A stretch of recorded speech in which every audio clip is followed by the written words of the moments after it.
Now, to give us a better idea of just how much our economy is affected by the decisions south of the border, Nick Bontis joins us now live from McMaster's DeGroote School of Business. Hi, Nick. Hi, happy Friday. Happy Friday to you, too.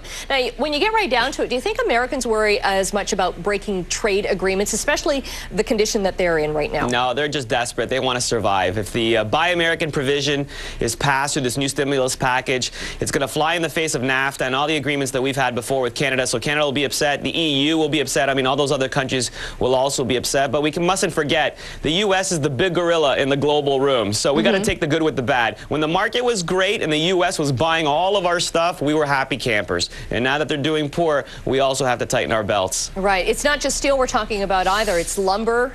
Lumber, all products that we export. I mean, the U.S. is our biggest customer in all the products, you're right, lumber and steel.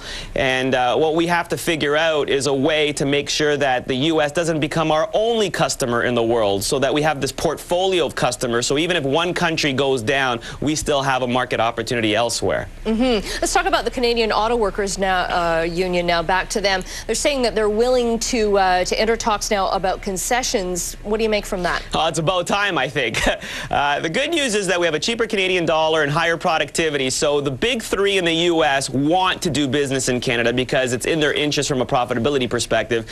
But the CAW is being very, very difficult with their negotiations. I mean, they even are demanding guaranteed jobs still. I mean, do they not see what's happening in the real world? I mean, nobody should have a job guarantee, in my opinion. Nobody, regardless of any position. You know, we have to live in a world of meritocracy and productivity. You know, what have you done for me lately? When the profit model is strong, then you can negotiate for certain things. But when all of us, especially in the auto sector, are suffering, you really, really have to let go of all these concessions that you want just to keep the jobs in place. Now, how much of a wage difference is there between what a UAW worker makes on a car line and the same with a Canadian?